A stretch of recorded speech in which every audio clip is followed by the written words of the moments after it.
Welcome friends, एक नए video के साथ मैं professor CP Bhasin, former senior professor of chemistry, Hemchandra Acharya, north Gujarat university Patan Gujarat, आपका हृदय से स्वागत करता हूं।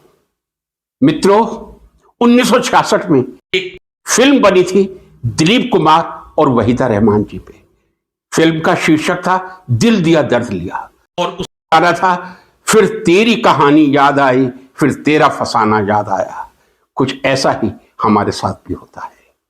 एक बार विश्व की टॉप यूनिवर्सिटी की रैंकिंग 2026, जी हां, आप अच्छी तरह सुन लें, QS रैंकिंग 2026 जारी कर दी गई है। टॉप 500 यूनिवर्सिटीज में किसी देश की कितनी यूनिवर्सिटीज हैं, टॉप 200 में कितनी हैं, टॉप 100 में कितनी हैं। कई बार ये मैं पहले भी इस मेरिट को लेके वीडियो बना चुका हूं, लेकिन चूंकि परसों मैंने एक समाचार पत्र में पढ़ा था और वो समाचार पत्र बहुत ही दुष्ट प्रकृति का था, जिसने लिखा था पिछले भारत के 2 इंस्टीट्यूट टॉप 200 में थे, इस बार केवल एक ही रह गया। एआई का सहारा मैं लेता हूं। कई एआई पे खोजने के बाद अल्टीमेटली ये तथ्य निकलकर सामने आया कि नहीं, वो वास्तव में न्यूज़पेपर गलत था। पिछले साल तक केवल हमारे 2 ही इंस्टीट्यूट, टॉप 100 में कोई भी नहीं, सॉरी, टॉप 100 में हमारे 145 करोड़, जिसमें 1100 यूनिवर्सिटीज हैं, और 1947 में हम विकसित भारत का सपना देख रहे हैं, एक भी यूनिवर्सिटी किसी अपनी कंट्री की शामिल नहीं है। टॉप 200 में बधाई हो आपको, पिछले साल 2 थे, IIT Delhi, IIT Bombay. Top 200 में कह रहा हूं, फिर 100 में कोई नहीं है। इस बार एक और जुड़ गई, आईआईटी मद्रास। मैं भी मिठाई खा के आया हूं, आप लोग भी खुश हो लीजिए, मिठाई खा लीजिए। यानी टॉप 200 में पिछले साल हमारे केवल 2 ही इंस्टीट्यूट थे, आईआईटी दिल्ली, आईआईटी बॉम्बे। इस बार 3 हो गए, आईआईटी दिल्ली, बॉम्बे, मद्रास। आईआईटी दिल्ली की रैंकिंग 123 है, आईआईटी बॉम्बे की 129 है, आईआईटी मद्रास की 180 है। यदि मैं अपने 500 जो वर्ल्ड की बेस्ट यूनिवर्सिटीज हैं, उसमें इंडिया की यूनिवर्सिटीज रैंकिंग और नंबर ऑफ यूनिवर्सिटीज या इंस्टीट्यूट की बात करूं तो 500 में हमारे 10 संस्थान शामिल हैं। बधाई देनी चाहिए आपको। टॉप 500 में, टॉप 100 में एक भी नहीं, टॉप 200 में केवल 3, वो भी इस साल 2026 की QS वर्ल्ड रैंकिंग में आईआईटी दिल्ली, बॉम्बे, मद्रास। टॉप 500 में 10 हो गए हैं। टॉप 500 में वो 10 कौन से हैं? आईआईटी दिल्ली, बॉम्बे, मद्रास के अलावा IIT Kharagpur, IIT Kanpur, IIT Guwahati, IIT Roorkee, ISC Bangalore, university of Delhi, Anna university. ये मेरे स्वर्णिम भारत की एक तस्वीर है, जो शायद जिसने किसी भी शिक्षक ने यदि जिंदगी भर निष्ठा से शिक्षण का कार्य किया है तो उसका हृदय द्रवित होगा।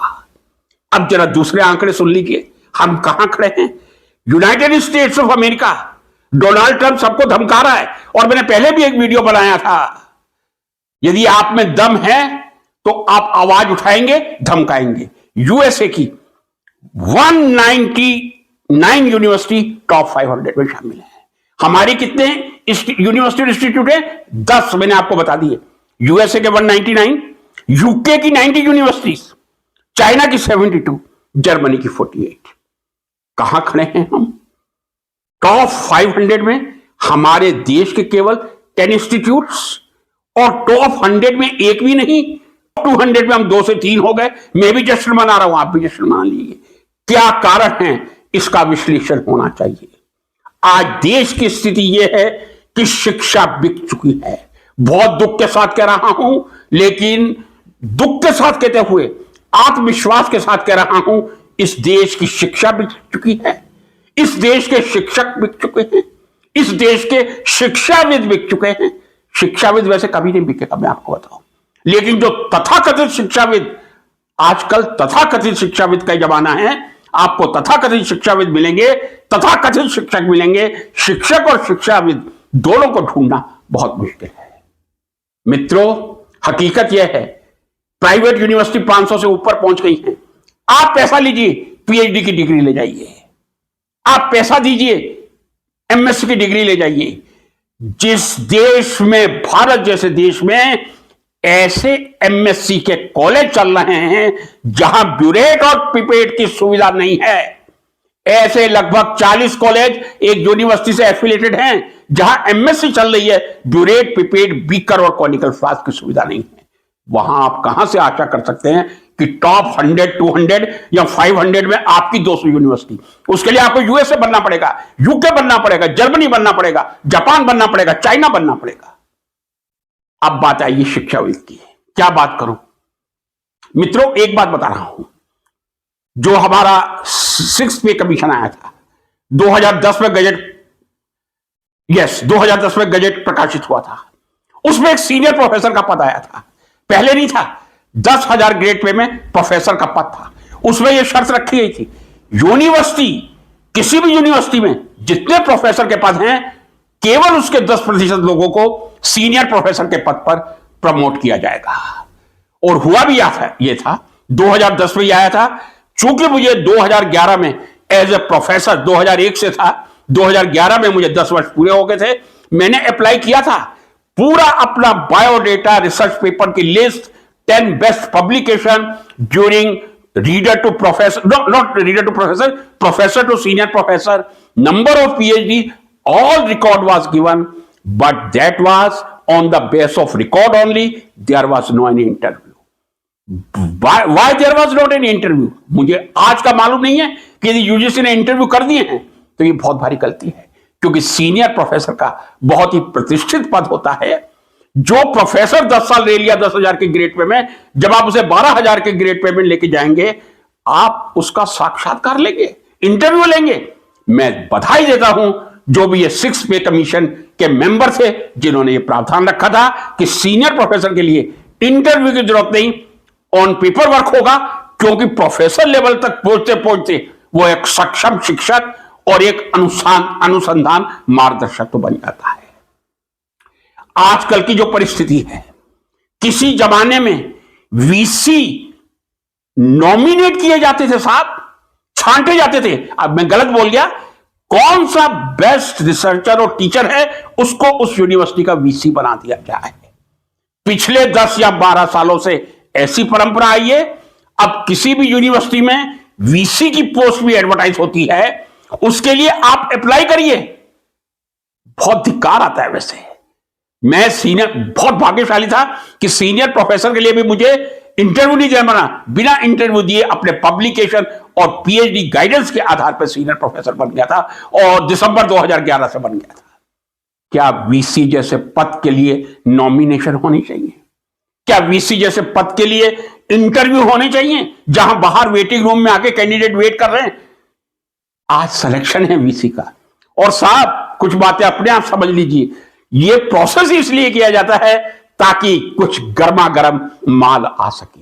यह कहने में मुझे कोई संदेह नहीं, हर शिक्षक इस चीज को जान रहा है। आजकल एक स्टेट या सेंट्रल यूनिवर्सिटी का वीसी बनने के लिए आपके पास क्या योग्यता होनी चाहिए, कितना बड़ा आपका थैला है, और यदि आप थैले में विश्वास नहीं रहिए तो आप रिटायर होकर घर पर बैठ जाइए। यहां तक तो सही था। अब उसके आगे की एक गाथा और सुन लीजिए। आजकल यदि कोई सोसाइटी पुरस्कार दे रही है तो उसके लिए भी नॉमिनेशन इनवाइट किए जाते हैं। आप अप्लाई कीजिए, respected president, secretary sir, please consider me for the award of so and so. मैं कहता हूं धिक्कार है ऐसे पुरस्कारों को। यदि आप एप्लीकेशन लिख के पुरस्कार प्राप्त कर रहे हैं गिड़गिड़ा के, मैं कहता हूं कोई भी सच्चा शिक्षक इस मेथड को कभी नहीं अपनाएगा और कभी भी वो अप्लाई नहीं करेगा, और सच्चा शिक्षक घर पर बैठा रहेगा। इतना ही नहीं, जो अब मैं अगली बात कहने जा रहा हूं, इसको लाइटली ना लिया जाए। हमारे देश में केमिस्ट्री की जो कुछ सोसाइटीज हैं, बहुत कड़वी बात कह रहा हूं और दावे के साथ कह रहा हूं, प्रूव करने के बाद कह रहा हूं, एक सोसाइटी के प्रेसिडेंट उन्होंने अपना साइटेशन बढ़ाने के लिए अपने नाम से मिलते जुलते नाम वाले दूसरे पब्लिकेशन इंक्लूड कर लिए। कल रात को मैंने उनको भेज दिया साहब, मैंने कहा सर ये न्यूरोलॉजी, क्लाइमेटोलॉजी, ये केमिस्ट्री से रिलेटेड नहीं लगता, क्योंकि इसमें साइटेशन बहुत ज्यादा है। तो आगे तो जब मैंने रात को लिख के भेजा तो उनका मेरे पास अभी 1 घंटे पहले फोन आया। हमें नहीं मालूम था कि कैसे ये हमारी लिस्ट में आ गए। अरे आप देखते नहीं है कि आपके साइटेशन कितने हैं? केवल 2 ही नहीं, कम से कम 10 या 12 पेपर उनके ऐसे हैं जो उन्होंने दूसरे पेपर उठा के एक सोसाइटी के प्रेसिडेंट। अब उस सोसाइटी का क्या हाल होगा आपका अपना। शिक्षा बिक गई, शिक्षक बिक गए, शिक्षाविद बिक गए, सोसाइटियां बिक गई, हर चीज बिक गई। टॉप 200 में 3 यूनिवर्सिटी आएंगी, 30 भी नहीं आएंगी, 20 साल बाद भी नहीं आएंगी। टॉप 100 में कोई यूनिवर्सिटी नहीं आएगी जिस देश में शिक्षक बिक गया, शिक्षाविद बिक गए, सोसाइटीज बिक गई, प्रेसिडेंट सेक्रेटरी बिक गए। उस देश से कल्पना मत कीजिए।